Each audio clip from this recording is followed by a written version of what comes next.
नमस्कार दर्शकों, आज मैं बैठी हुई हूँ छत्तीसगढ़ पेपर ट्रेडर्स एसोसिएशन के सचिव मिस्टर शैलेंद्र सुखीजा के साथ। इनकी सुंदर कॉपीज के नाम से एक फर्म भी है, तो चलिए इनसे बातचीत करते हैं और इनके सफल बिजनेस के बारे में जानते हैं।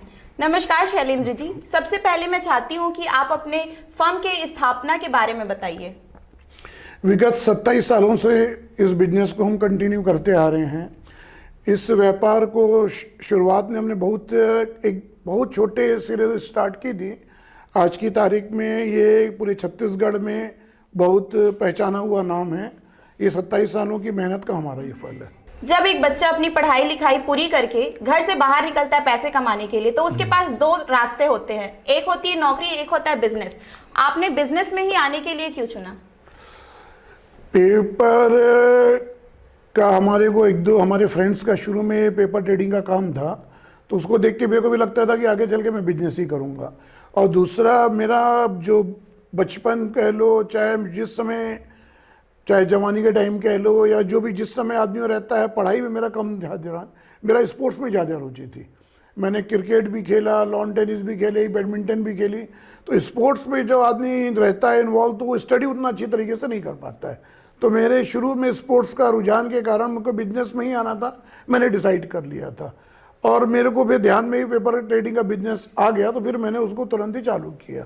पापा हमारे MIT में प्रिंसिपल एज ए रिटायर्ड हुए हैं, तो पापा का आशीर्वाद था कि हमारे को बिजनेस खोलने में या किसी भी शुरुआती दिक्कतें, पापा के आशीर्वाद से हमको बिल्कुल भी नया हम जो भी व्यवसाय शुरू किए थे 1% भी तकलीफ नहीं गई, क्योंकि पापा का आशीर्वाद और पापा के अनुशासन जो हमारे ऊपर थे, उसका बहुत असर हमको बिजनेस में दिखता है। अगर बिजनेस आप अनुशासित ढंग से करेंगे तो आप बहुत आगे जाएंगे। ये नहीं कि कभी कुछ कभी कोई टाइमिंग, जो वो टाइमिंग का सेट रहता है, क्योंकि हम पुरानी नौकरी उसमें से आते, बिजनेस तो हमारा था नहीं, तो हमने अनुशासन के तरीके से बिजनेस को बढ़ाते गए और पापा के गाइडेंस में हम बहुत आगे बढ़े। कॉपीज, नोटबुक्स बनाने के अलावा आपकी कंपनी की क्या विशेषताएं हैं? नोटबुक अपना बनाने के अलावा हमारा पेपर ट्रेडिंग का अच्छा काम है। फोटोकॉपी पेपर्स का हम हर कंपनी की ट्रेडिंग करते हैं, और भी अभी 2-3 हमारे और पुराने अभी चल रहे हैं। इन फ्यूचर हमको अभी और भी बहुत कुछ आगे प्लानिंग कर रही है, लेकिन अभी उसको जब तक वो उसको क्रियान्वयन रूप में न कर लें, पहले से बोलना अतिशयोक्ति हो जाती है। तो विगत 1-2 सालों में बिल्कुल हम 2-3 नए प्रोडक्ट लॉन्च करेंगे, और 2-3 नई एजेंसियां भी हम ले रहे हैं अभी, लेकिन इनिशियली स्टेज पे हैं। जब वो फाइनल हो जाए तो फिर जस्ट मैं आपको बिल्कुल अवगत कराऊंगा उससे। जैसे कि पेपर के उत्पादन में, कागज के उत्पादन में बहुत सारे पेड़ वृक्षों को काटा जाता है, तो इन दोनों के बीच में आप जो सामंजस्य है वो कैसे बैठाते हैं? ये भ्रांति है कि पेपर बनाने के लिए पेड़ों को काटा जाता है। एक्चुअली जो भी जितनी पेपर मिले हैं उनके अपने फॉरेस्ट हैं। गवर्नमेंट तब अपना लाइसेंस देती है आपको कि जब तक आपका फॉरेस्ट ना हो। अगर आपको पेपर बनाने में उसमें 10 पेड़ लग रहे हैं, तो उसके लिए आपको पहले 20 पेड़ उगाने पड़ेंगे, तब वो लगा पड़े। और अभी नई टेक्नोलॉजी इतनी आ गई है कि रिसाइकल होता है। हम जितना भी कॉपियाँ यूज़ करते हैं, पेपर यूज़ करते हैं, उसका रिसाइकल होता है। आजकल रिसाइकल बेस में पेपर ज़्यादा बन रहे हैं। गवर्नमेंट की नीतियाँ इतनी वो हो गई हैं कि आजकल आपको जितने भी आपने पेड़ यूज़ किए, उसके पहले आपको उतना पेड़ों का उत्पादन करना पड़ेगा। हर पेपर मिलों ने अपना फॉरेस्ट बना रखा है, और वो बहुत ज़्यादा योगदान देते हैं। देश की तरक्की में बहुत ज़्यादा योगदान पेपर इंडस्ट्री का रहता है, और वो बिल्कुल कोशिश करते हैं कि कम से कम यूज़ हो लकड़ी का। बाकी जो दूसरी चीज़ें हैं, इंपोर्टेड पल्प आते हैं, उससे वो कॉपी बनाना चाहते हैं पेपर, और रिसाइकल ज़्यादा हो रहे हैं। हमारा जितना भी ये वेस्टेज है पेपर, जो भी हम कॉपियाँ लिखते हैं, वो रिसाइकल बेस पे आजकल पेपर बन रहे हैं। आजकल नई टेक्नोलॉजी के कारण पेपर उससे ज़्यादा बन रहे हैं। पेड़ों से आजकल कटिंग थोड़ी कम हो रही। ये लोगों में भ्रांतियाँ हैं कि जो पेपर बनता है कि पेपर कट के बनता है, ऐसा नहीं है। आजकल टेक्नोलॉजी बहुत आगे आ गई है, और हमको जो भी जितनी पेपर मिले हैं बड़ी वाली, वो बिल्कुल भी ख्याल रखती हैं कि पहले वो 10 वृक्ष करें, उसके बाद ही एक वृक्ष उनको काटने की उनकी परमिशन मिलती है।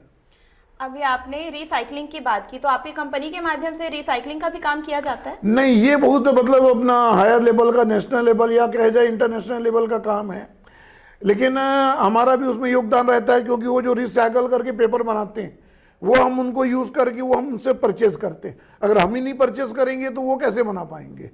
तो कुछ ना कुछ इनिशियल स्टेज में हमारा भी योगदान उसमें है। और आगे पेपर इंडस्ट्री को बहुत सी तकलीफें हैं अभी को कि सब पेपरलेस करना चाहते हैं। आजकल क्या ट्रेनों में देख लो या आप हर किसी में आजकल आप देख लीजिए, आप बैंक में लोन में देख लीजिए, पहले कितने पेपर लगते थे। अब रजिस्ट्री में पहले मकानों में 100 पेज की रजिस्ट्रियाँ होती थी और 100 पेज की इतने सब डॉक्यूमेंट, आजकल सब ऑनलाइन होता है। आज अगर आप बैंक में लोन लेने जाओगे तो आपका बैंक स्टेटमेंट वो PDF में मांगेगा। पहले नहीं तो 10-10 पेज के 20-20 पेज के पूरे वो लोन प्रोसेस में लगते थे। तो पेपर का यूज़ वैसे भी कम होता जा रहा है और आगे पीछे पर्यावरण के लिए ये सही भी है, क्योंकि क्या होता है कि कहीं ना कहीं आगे पेपर काटते थोड़ा बहुत तो नुकसान होता है, लेकिन आजकल पेपरलेस आजकल बढ़ता जा रहा है और ये आगे चल के पेपर का यूज़ पहले से कम होगा, मेरा ये मानना है। अभी आपने बोला कि आज के ज़माने में टेक्नोलॉजीज का यूज़ करते हुए सारे काम पेपरलेस हो रहे हैं, वहीं हम पेपर बैग का यूज़ कर रहे हैं पॉलीथीन की जगह पे, तो कंजप्शन बढ़ा भी है, उसके लिए क्या कहेंगे? हाँ, आपने बहुत सही क्वेश्चन किया। ये सही है कि अपना प्लास्टिक बैग्स वगैरह टोटल बैन हो जानी चाहिए। उसके बदले पेपर बैग्स हैं, पेपर कप्स हैं, पेपर का यूज़ इन चीज़ों में बहुत बढ़ेगा आगे चल के। और मेरा कहना ये है कि अब मैं अपना वक्तव्य खुद ही बदल रहा हूँ कि अगर इस चीज़ों में हम ज़्यादा फोकस करेंगे तो नेचुरली पेपर की खपत बढ़ेगी, बहुत ज़्यादा बढ़ेगी। और ये सही भी है, आज की तारीख में प्लास्टिक बहुत हार्मफुल है और इस पेपर बैग्स को हमको बहुत ज़्यादा प्रमोट करना चाहिए। और इस पे हम भी अब आगे चल के ख्याल करेंगे कि इस जगह बैठ के मुझे भी ये बेनिफिट मिला है कि मैं आगे चल के हो सकता है पेपर बैग्स का काम अब शुरू करूं, क्योंकि आगे चल के मैं चाहता हूं कि मेरा भी कुछ योगदान देश के लिए, अपने प्रदेश के लिए, अपनी समाज के लिए मेरा भी कुछ योगदान रहे। मैं इसमें मिनिमम प्रॉफिट से काम करना चाहूँगा। हो सकता है नेक्स्ट मीटिंग हम अपनी ओपनिंग में आपको पेपर बैग्स की ओपनिंग में बुलवाएं। पेपर मार्केट तो काफ़ी बड़ा और काफ़ी फैला हुआ है, और क्लासमेट और डोम्स जैसी कंपनी से आप कैसे कम्पीट करते हैं? क्लासमेट और डोम्स निश्चित तौर पे बहुत बड़ी कंपनियां हैं, लेकिन क्या होता है हर किसी के खर्चे इतने ज़्यादा हैं, उनके हिसाब से हमारे खर्चे बहुत कम हैं, हमारी डिमांड्स बहुत कम है। उनके यहाँ अगर 1000 लेबर काम करते तो हमारे यहाँ 15 लेबर काम करते हैं, तो हमारे को 15 परिवारों को देखना है, उनको 1000 परिवारों को देखना है।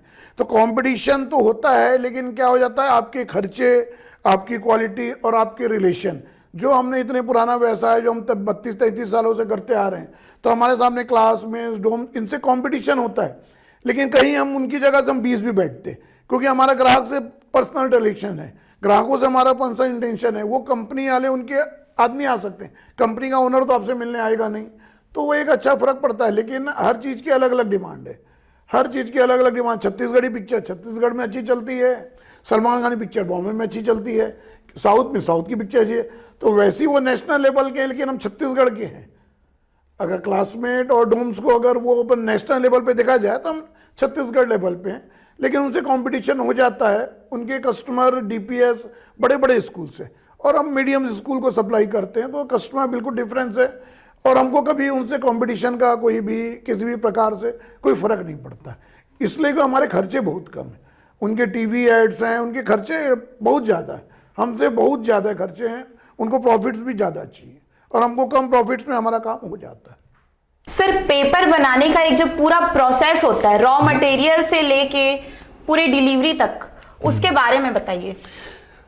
हमको जैसे पेपर की बहुत बड़ी मिली है, JK पेपर है, बलारपुर है, सेंचुरी पेपर मिल है, हम उनको पेपर का ऑर्डर देते हैं, वो हमको रील में फॉर्मेट में हमको माल भेजते हैं, फिर हमको रोलिंग करके, वो एक हमारा प्रोसेस रहता है, रोलिंग करके, स्टिचिंग करके, बाइंडिंग करके, कटिंग करके, पैक करके, फिर हमको गैरेज में माल भेजना पड़ता है। ये लगभग 5-6 प्रोसेस रहते हैं, उसको हमको पूरा कंप्लीट करना पड़ता है। पेपर जो है बड़ी मिलों से आता है, वो पूरा कोरा रहता है, वो रील फॉर्मेट में रहता है। हमको उसको रोलिंग करके और उसको कटिंग करके, बाइंडिंग करके, उसके बाद बंडल पैक करके फिर हमको गैरेज वगैरह भेजना पड़ता है। गैरेज से फिर वो जहाँ पे डिलीवरी रहती है वहाँ माल जाता है। इस बिजनेस को लेके आपने अब तक क्या क्या चैलेंजेस देखे हैं, गवर्नमेंट का क्या सपोर्ट रहा है, और गवर्नमेंट से आप क्या सपोर्ट चाहते हैं? बिजनेस में चैलेंजेस तो हर समय रहेंगे, इसको आप डिनाई नहीं कर सकते। चैलेंजेस को फेस करना पड़ता है, और चैलेंजेस हमारे बिजनेस में ये रहता है कि हमारा जो बिजनेस का जो टाइम है, हमारी जो सीजन का टाइम कम है। जब स्कूलें बिकती तब हमारी कॉपियाँ बिकती हैं, बाकी समय हमको अदर प्रोडक्ट बनाना पड़ता है, वो हमको स्टॉक करना पड़ता है। तो हमारा मेन चैलेंज यही रहता है कि हमारा ऑफ सीजन कैसा जाएगा। जो लेबर हमने रखे हैं वो तो पूरे साल भर के लिए रखे हैं हमने, हम तो ये नहीं बोल सकते कि अब हमारा ऑफ सीजन है आप घर जाओ। और अधिकतर त्यौहार अब सब ऑफ सीजन में होते हैं। दिवाली से लेके होली से लेके जितने त्यौहार रहते हैं ऑफ सीजन में होते हैं। तो इसलिए हमको जो ऑफ सीजन का जो चैलेंज रहता है वो हमको थोड़ा तकलीफ देता है, लेकिन हम कुछ करके उसको स्टॉक करते हैं पेपर को, कुछ कॉपीज़ बनाते हैं, कुछ नए नए प्रोडक्ट बनाते हैं, कभी रजिस्टर बनाते हैं, उससे हमारा टाइम कट जाता है। और गवर्नमेंट से हम यही रिक्वेस्ट करना चाहते हैं कि पेपर जितनी भी इंडस्ट्रियां हैं या जो भी जितनी नोटबुक्स वाले उनको एक्स्ट्रा सब्सिडी दी जाए, क्योंकि ये शिक्षा को लेके है, शिक्षा के उत्थान के लिए है। तो गवर्नमेंट से यही है कि गवर्नमेंट को स्पेशल सब्सिडी निकालना चाहिए ताकि लोग इस बिजनेस के लिए अट्रैक्ट हों, कि हाईलाइट करना चाहिए कि आप कॉपीज़ बनाते हैं या पेपर बनाते हैं तो आपको जगह में इतनी रियायत मिलेगी, रजिस्ट्री में इतनी छूट मिलेगी, इतनी आपको सब्सिडी मिलेगी, तो लोग उससे आगे आएंगे। हमारा चैलेंजेस यही है कि गवर्नमेंट से अगर सपोर्ट मिलता है तो इंडस्ट्रियां बाहर की और आएंगी। जैसे आपने क्लासमेट और डोम्स बोला, हो सकता है हम आगे चल के इतनी बड़ी फैक्ट्रियां हम भी लगाएं। गवर्नमेंट से सपोर्ट यही रहेगा कि कोई स्पेशल पैकेज नोटबुक्स और जो भी शिक्षा के क्षेत्र में जो भी काम करते हैं उनके लिए पैकेज कुछ ना कुछ वो उसको अनाउंस करें। लास्ट में आप वो यूथ जो कि पेपर के बिजनेस में आना चाहते हैं, अपना पेपर का उद्योग बनाना चाहते हैं, उनके लिए क्या कहना चाहेंगे? देखिए, पेपर का बिजनेस तो बहुत अच्छा बिजनेस है, उसमें नुकसान की संभावना नहीं है, उसमें आगे ग्रोथ बढ़ने की बहुत संभावना है। आप जितनी मेहनत करेंगे तो उसमें रिजल्ट जल्दी आने की संभावना है। और सबसे बड़ी बात यह है कि ये एजुकेशन से रिलेटेड है, शिक्षा से रिलेटेड है। तो कहीं ना कहीं आप देश के लिए भी काम कर रहे हो, अपने स्टेट के लिए भी काम कर रहे हो और अपने परिवार के लिए काम कर रहे हो। तो मैं यूथ को तो कहता हूँ कि बिल्कुल आपको किसी भी प्रकार की समस्या हो तो मेरे से आके मिले, मेरा पूरा गाइडेंस रहेगा। आपको मैं कहाँ से मशीनें मंगाना है, क्या मंगाना है, मैं बिल्कुल आपको गाइडेंस करूँगा और आपको इस व्यापार में आना चाहिए। थैंक यू शैलेंद्र जी, आपसे बातचीत करके बहुत अच्छा लगा। धन्यवाद।